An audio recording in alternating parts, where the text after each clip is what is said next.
तो नमस्कार दोस्तों, एक बार फिर से आपका स्वागत है ज्ञानदायिनी एजुकेशनल ट्रस्ट चैनल में।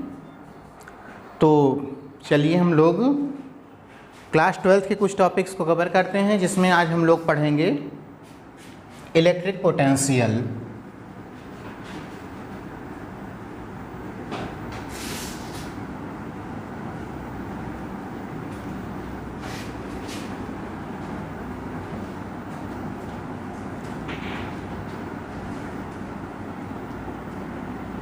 हम लोग आज पढ़ेंगे इलेक्ट्रिक पोटेंशियल। इसको हम लोग हिंदी में क्या बोलते हैं? वैद्युत विभव।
तो सबसे पहले हम लोग आइए देखते हैं कि वैद्युत विभव क्या होता है। तो आप ये जानें कि किसी भी स्थान पर वैद्युत क्षेत्र की जो तीव्रता होती है, वैद्युत क्षेत्र की तीव्रता को दिखाने के लिए हम दो चीज़ों का इस्तेमाल करते हैं। पहला आपका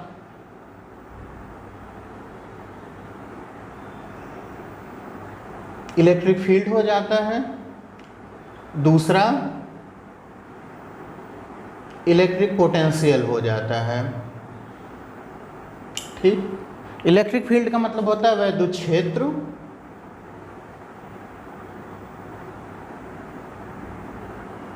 और इलेक्ट्रिक पोटेंशियल का मतलब होता है, जैसा कि आप लोगों के सामने लिखा गया है, वैद्युत विभव। अब इसमें हम लोग देखने की ये कोशिश करते हैं कि वैद्युत विभव होता क्या है। मतलब ये हुआ कि इलेक्ट्रिक विभव होता है, मतलब इलेक्ट्रिक पोटेंशियल होता क्या है। तो आप पहले ये समझें कि सपोज करिए यहाँ पर कोई एक चार्ज रखा गया है Q। अगर ये चार्ज Q रख दिया गया है तो इसके चारों तरफ एक इलेक्ट्रिक फील्ड हो जाएगी।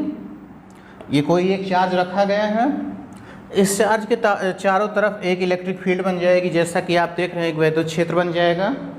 इस वैद्युत क्षेत्र में या इस इलेक्ट्रिक फील्ड में इनफाइनाइट से, ये मान लीजिए इनफाइनाइट है, इनफाइनाइट से किसी चार्ज को किसी पॉइंट तक लाने में जो वर्क किया जाता है, या आप ऐसा कह सकते हैं कि इनफाइनाइट से एक चार्ज अगर आप Q0 लेके आते हैं, तो ध्यान दीजिए आप यहाँ पर Q0 चार्ज को लाने में W काम करना पड़ता है, तो यूनिट चार्ज को लाने में कितना काम करना पड़ेगा? W/Q0 काम करना पड़ेगा। ठीक, तो यहाँ पर आप ये ध्यान दीजिए कि किसी वैद्युत क्षेत्र के भीतर अनंत से किसी बिंदु P तक एकांक धन आवेश लाने में जो काम करना पड़ता है वो उस बिंदु पर वैद्युत विभव कहलाता है। ठीक, फिर से इसको समझिए। किसी वैद्युत क्षेत्र में अनंत से किसी बिंदु तक एकांक आवेश को लाने में जो काम किया जाता है वो उस बिंदु पर वैद्युत विभव कहा जाता है। The work done in bringing unit positive charge from infinite to any point in electric field is known as electric potential at that point। फिर समझें आप, अनंत से किसी बिंदु तक एकांक धन आवेश को लाने में जो काम किया जाता है वो उस बिंदु पर वैद्युत विभव कहलाता है। तो इसमें एक खास बात आप ये हो जाती है कि इसे हम लोग V से लिखते हैं, ठीक। ध्यान दीजिए, यहाँ पर हम लोग वैद्युत विभव की परिभाषा करते समय या इलेक्ट्रिक पोटेंशियल की डिफिनीशन बनाते समय हम लोग ये मानते हैं कि इनफाइनाइट पर इलेक्ट्रिक पोटेंशियल की वैल्यू 0 होती है। हमेशा आप याद रखें कि किसी भी पॉइंट पर इलेक्ट्रिक पोटेंशियल निकालने के लिए एक हमें रेफरेंस पॉइंट लेना पड़ता है, और आपको ये जानना चाहिए कि यहाँ पर जो रेफरेंस पॉइंट लिया जाता है वैद्युत विभव की परिभाषा निकालते समय, वो ये लिया जाता है कि अनंत पर वैद्युत विभव की जो वैद्युत विभव जो होता है, अनंत पर वैद्युत विभव का मान 0 होता है, ठीक। अनंत पर वैद्युत विभव का मान 0 होता है। अब यहाँ पर हम लोग ये बात कर रहे हैं, तो देखिए जैसा कि हमने कहा V बराबर W/Q0 हो गया। अब आपको ये पता होना चाहिए कि जो वैद्युत विभव होता है उसकी जो SI यूनिट होती है, वैद्युत विभव की SI यूनिट वोल्ट होती है। वैद्युत विभव की SI यूनिट वोल्ट होती है। तो आइए हम लोग 1 वोल्ट की परिभाषा बना लेते हैं कि 1 वोल्ट की परिभाषा क्या होगी। तो 1 वोल्ट इज इक्वल टू हो जाएगा, अगर आप यहाँ से देखिए, आप एक बात ध्यान दे सकते हैं कि विभव V बराबर क्या होता है, W/Q0 होता है। अगर आप Q0 का मान 1 कूलाम और W का मान 1 जूल ले लेते हैं, ध्यान दीजिए, अगर आप Q0 का मान 1 कूलाम और W का मान 1 जूल कंसीडर कर लेते हैं और यहाँ रख देते हैं, तो विभव V बराबर क्या हो जाएगा, 1 जूल/1 कूलाम, और 1 जूल/1 कूलाम ही 1 वोल्ट होता है।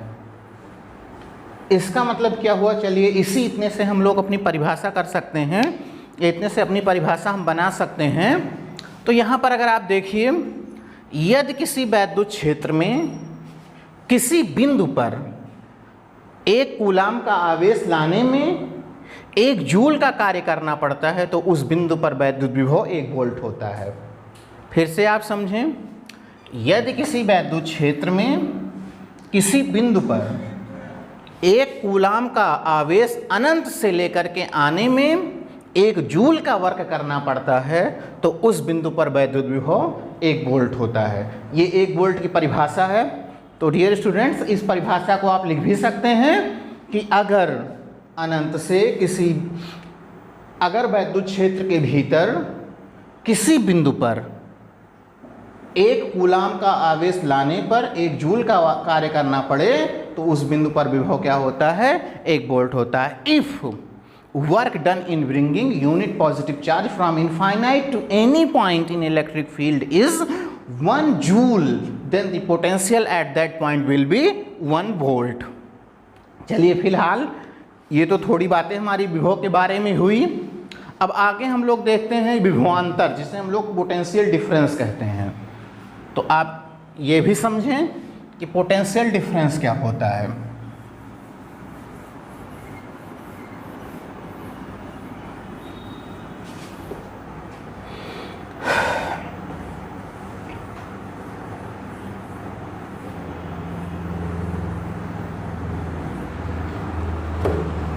आप ये भी समझिए कि पोटेंशियल डिफरेंस क्या होता है।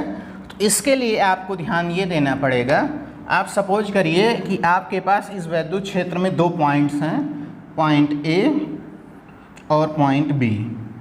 ये है पॉइंट A और ये है पॉइंट B। तो इस प्रकार आप वैद्युत क्षेत्र में 2 बिंदु लेते हैं, पॉइंट A और point B। We take 2 points, points A and B in electric field. और इस इलेक्ट्रिक फील्ड में, इस वैद्युत क्षेत्र में किन्हीं 2 बिंदुओं के बीच विभव का जो अंतर होता है उसे विभवांतर कहा जाता है। The difference in potential at these 2 points is known as potential difference. The difference in potential between these 2 points is potential difference. तो सपोज करिए यहाँ का पोटेंशियल A है और यहाँ का पोटेंशियल B है, तो डेल्टा VAB ये क्या हो जाएगा, VA माइनस VB। अगर A का पोटेंशियल हाई और B का पोटेंशियल हम लो लेते हैं तो डेल्टा VAB मतलब the difference in potential between A and B is VA minus VB। अब यहाँ पर आप एक खास बात ध्यान दे सकते हैं कि जैसे जब हम लोग पोटेंशियल डिफरेंस निकालते हैं तो हम ये कहते हैं बिंदु A के पोटेंशियल और बिंदु B के पोटेंशियल में जो डिफरेंस होता है उसे हम लोग पोटेंशियल डिफरेंस कहते हैं। ये बात एकदम ठीक है, लेकिन आपको ये जानना चाहिए कि जब बिंदु A का पोटेंशियल और बिंदु B का पोटेंशियल हम लोग निकालते हैं तो इसमें हम जो रेफरेंस पॉइंट लेते हैं वो इनफाइनाइट लेते हैं। मतलब बिंदु A का पोटेंशियल, सबसे पहले आप एक काम करिए कि बिंदु A के पोटेंशियल को इनफाइनाइट के रिस्पेक्ट में फाइंड करिए, ये VA हो जाएगा, और फिर बिंदु B के पोटेंशियल को इनफाइनाइट के रिस्पेक्ट में आप फाइंड करिए, ये VB हो जाएगा, और इन दोनों को आप सब्ट्रैक्ट कर दीजिए। तो जब दोनों को सब्ट्रैक्ट कर देंगे तो क्या हो जाएगा, VA माइनस VB हो जाएगा। तो A और B बिंदुओं के बीच का जो पोटेंशियल का डिफरेंस होता है उससे हम लोग क्या कहते हैं, पोटेंशियल डिफरेंस कहते हैं। फिर एक बात आप यहाँ ध्यान दें, इसके बाद हमारी बात आती है कि जो पोटेंशियल डिफरेंस होता है, ध्यान दीजिएगा, जो पोटेंशियल डिफरेंस होता है ये भी एक स्केलर क्वांटिटी होती है। इसका मतलब ये हो गया कि जो वैद्युत विभवांतर होता है, वैद्युत विभवांतर एक अदिश राशि होती है और इसका मात्रक भी वोल्ट होता है।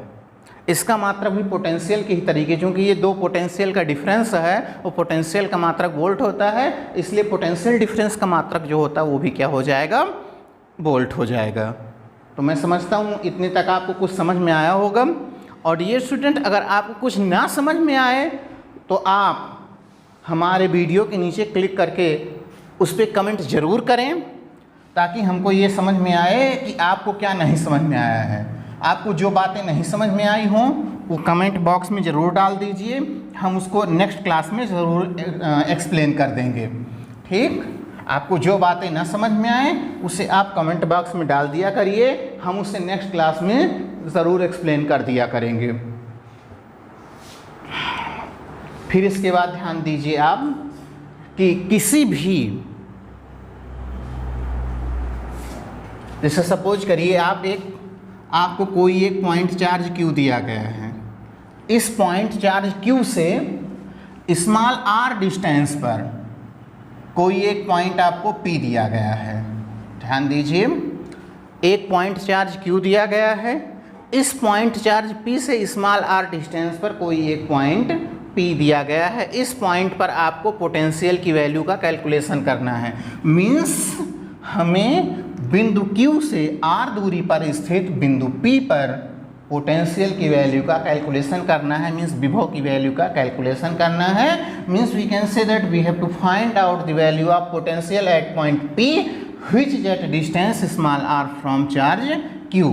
तो देखिए, इसके लिए सबसे पहले हम लोग क्या करते हैं, हमारा बेसिक तरीका वही होगा कि हम बिंदु P पर अनंत से कोई चार्ज लेकर के आएंगे और चार्ज को लाने में सबसे पहले किया गया कार्य पता करेंगे। तो देखिए होगा क्या, सबसे पहले हम एक काम करते हैं कि इस पॉइंट P, देखिए यहाँ पर हमने क्या किया, पॉइंट P पर इनफाइनाइट से कोई चार्ज लेकर के आते हैं। आप ध्यान दीजिएगा, पॉइंट P पर इनफाइनाइट से कोई चार्ज लेकर के आते हैं और इस चार्ज को लाने में किया गया कार्य पता करते हैं। तो आप यहाँ ध्यान दें, अगर आप पॉइंट चार्ज Q से x डिस्टेंस पर, अगर आप पॉइंट चार्ज Q से x डिस्टेंस पर कोई एक चार्ज Q0 रखते हैं तो Q0 पर कितना बल लगेगा, आप लोग कूलाम के नियम से जानते होंगे कि अगर पॉइंट यहाँ पर अगर हम पॉइंट बी रख देते हैं तो बिंदु बी पर रखे गए चार्ज Q0 पर लगने वाला बल जो होगा वो F बराबर कितना हो जाएगा, 1/4 पाई एप्सिलॉन 0 Q0/x² हो जाएगा। अगर हम बिंदु आवेश Q से x दूरी पर कोई एक आवेश Q0 रखते हैं तो उस आवेश Q0 पर लगने वाला बल कितना हो जाएगा, F बराबर Q0/x² हो जाएगा। ये कूलाम के नियम से हम लोगों ने निकाल लिया है। इसके बाद ध्यान दीजिए, अगर आप अब ये बल, इस बल की जो दिशा होगी वो बाहर, क्योंकि दोनों ही आवेश हमारे धनात्मक आवेश हैं, इसलिए इस जो बल की दिशा होगी वो रेडियली आउटवर्ड होगी, मतलब ये बल आपका F इधर को लगेगा। आप जैसा कि देख रहे हैं ये बल इधर को लगेगा। अब यहाँ पर आप एक काम करिए, जो आप आवेश Q0 रखे हैं इस आवेश को एक अनंत सूक्ष्म दूरी, इनफाइनेटेसिमली स्मॉल डिस्टेंस पॉइंट B से पॉइंट A पर लेकर के आइए। आप एक काम करिए कि जो आपने आवेश रखा है उस आवेश Q0 को बिंदु B से A तक लेके आइए, जहाँ बिंदु B और A के बीच की जो दूरी है वो क्या हो जाएगी, dx हो जाएगी। इस प्रकार से आप देख रहे हैं बिंदु B से बिंदु A तक आवेश Q0 को लाने में जो काम किया जाएगा वो क्या हो जाएगा, dw हो जाएगा। dw = F × -dx हो जाएगा।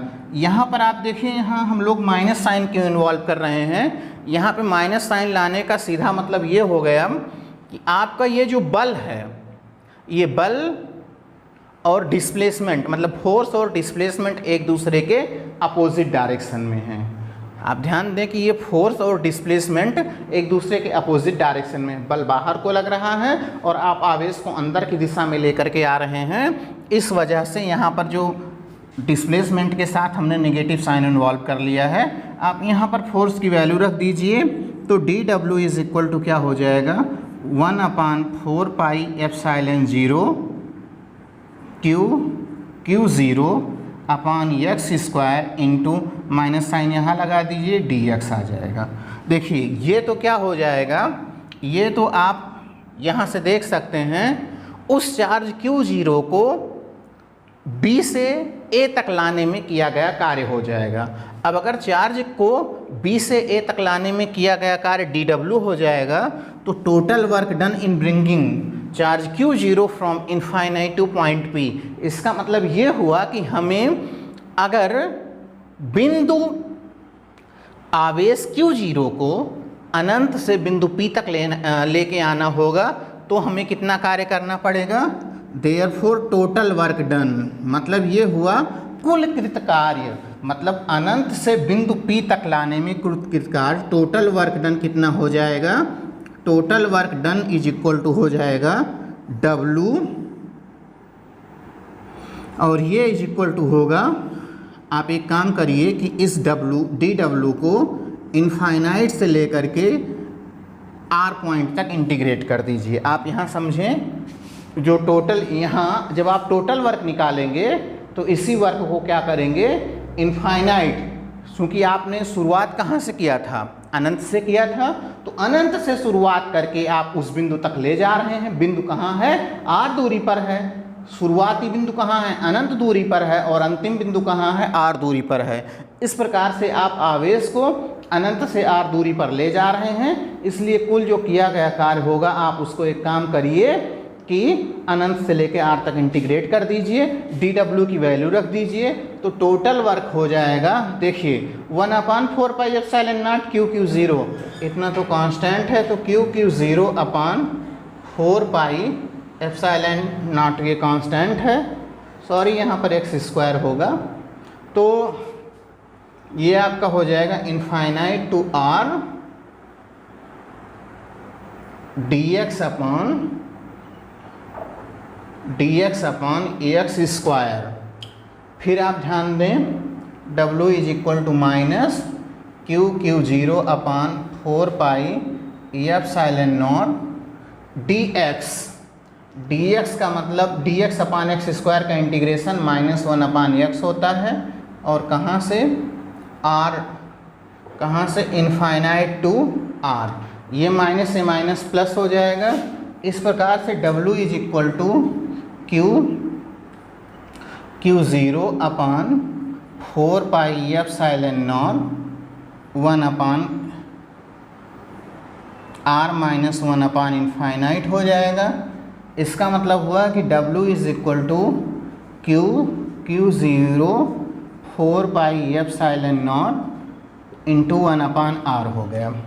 देखिए ये तो आवेश Q0 को, ये आवेश Q0 को अनंत से बिंदु P तक लाने में कुल कार्य हो गया।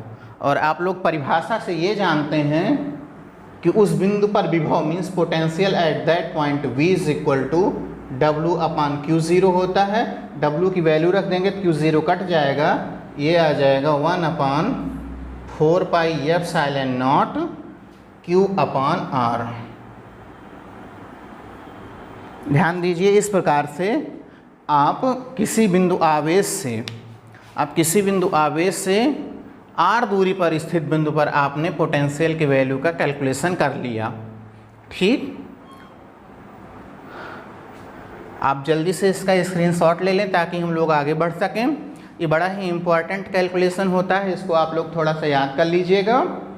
और अगर इसमें किसी बिंदु पर आपको कोई समस्या होती है तो उसे आप हमारे कमेंट बॉक्स में ज़रूर लिखें ताकि हम उस आपकी समस्या को ख़त्म कर सकें। और वैसे एक बात मैं आपको बता दूं कि ये धनात्मक आवेश के कारण उससे r दूरी पर स्थित बिंदु पर विभव की वैल्यू हो जाएगी। अगर आप ऋणात्मक आवेश लेते हैं, यहाँ पर मैं ऋण चिन्ह लगा दे रहा हूँ, मीन्स अगर आप नेगेटिव चार्ज कंसीडर करते हैं तो यहाँ नेगेटिव साइन लगा देते हैं। इसकी वैल्यू हो जाएगी माइनस, बस यहाँ पर माइनस आ जाएगा 1/4 pi epsilon naught Q by R। ठीक, यहाँ पर ये माइनस साइन आ जाएगा। तो आप यहाँ पर देखिए, इस प्रकार से ये कैलकुलेशन कंप्लीट होती है। आपको बस ये याद रखना होगा, ये दोनों रिजल्ट्स बहुत ही इंपॉर्टेंट हैं। V plus is equal to 1/4 pi epsilon naught Q by R and V minus is equal to -1/4 pi epsilon naught Q by R होता है। ठीक, अब आप इसका स्क्रीनशॉट ले सकते हैं ताकि हम लोग आगे बढ़ सकें।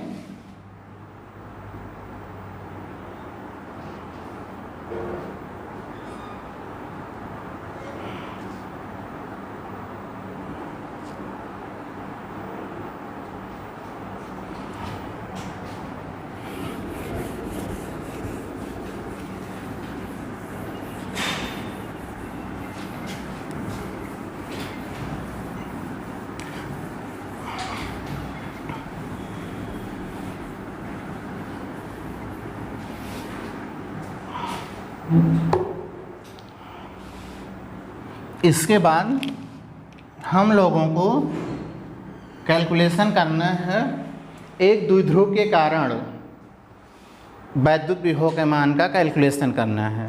तो आप ध्यान दीजिए, जब वैद्युत द्विध्रुव के कारण आप विभव कैलकुलेट करें, इसके पहले हम लोग चलिए ये जान लेते हैं थोड़ा सा कि वैद्युत विभव होता क्या है।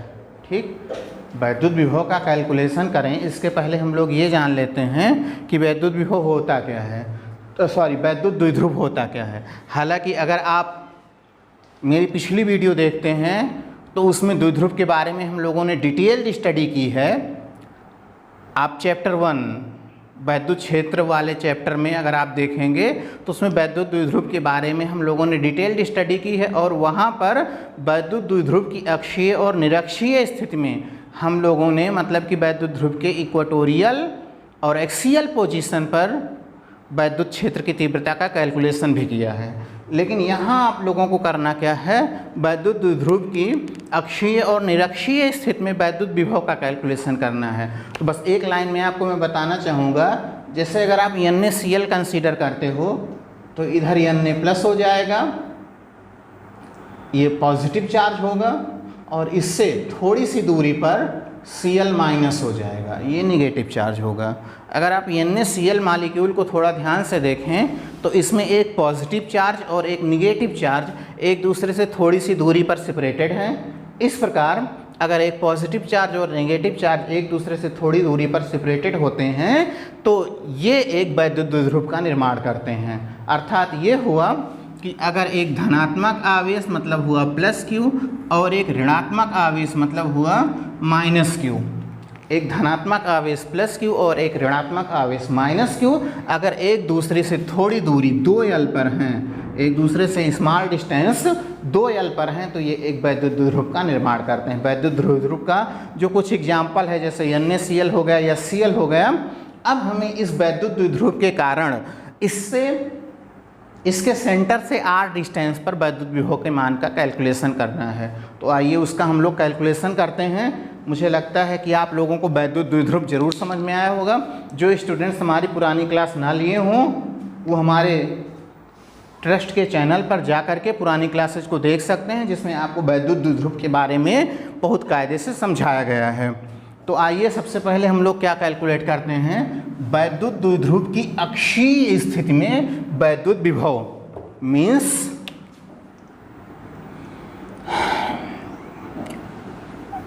एक्सियल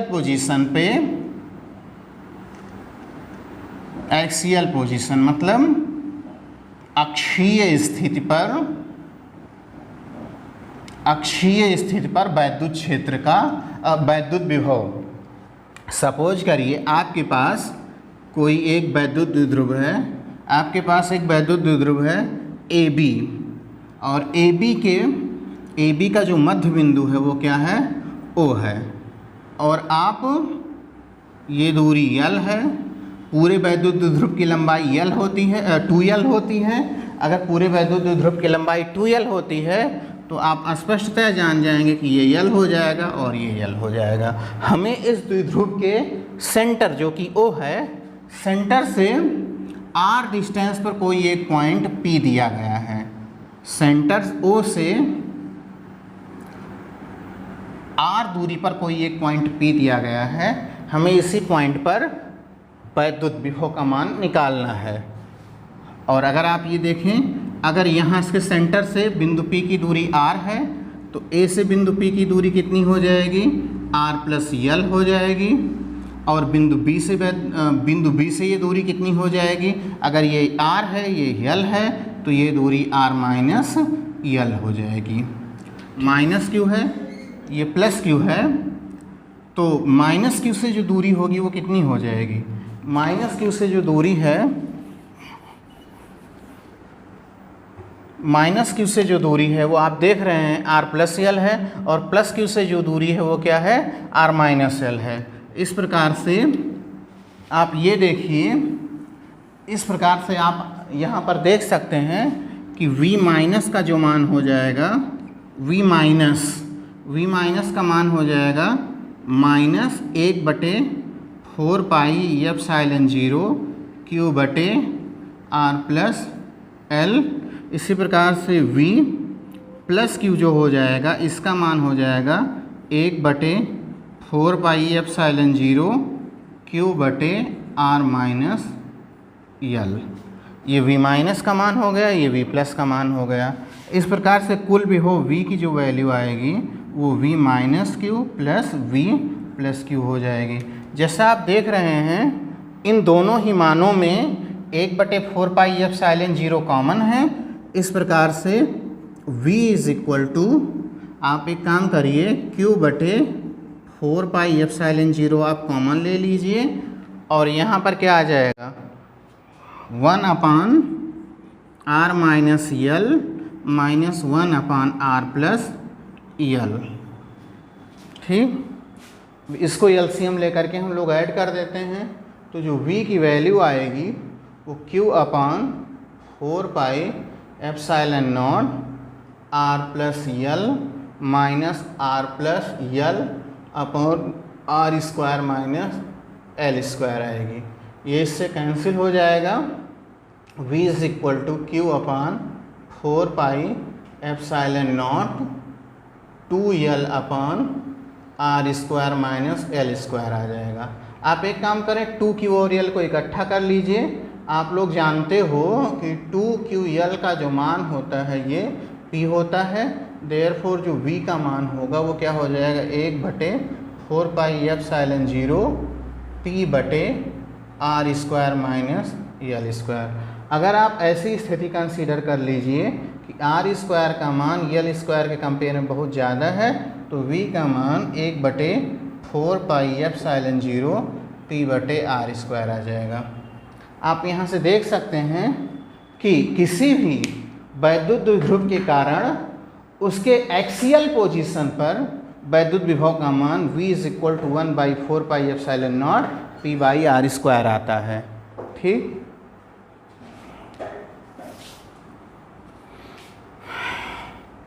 तो जल्दी से आप लोग इसका स्क्रीनशॉट ले लीजिए ताकि हम लोग आगे बढ़ सकें।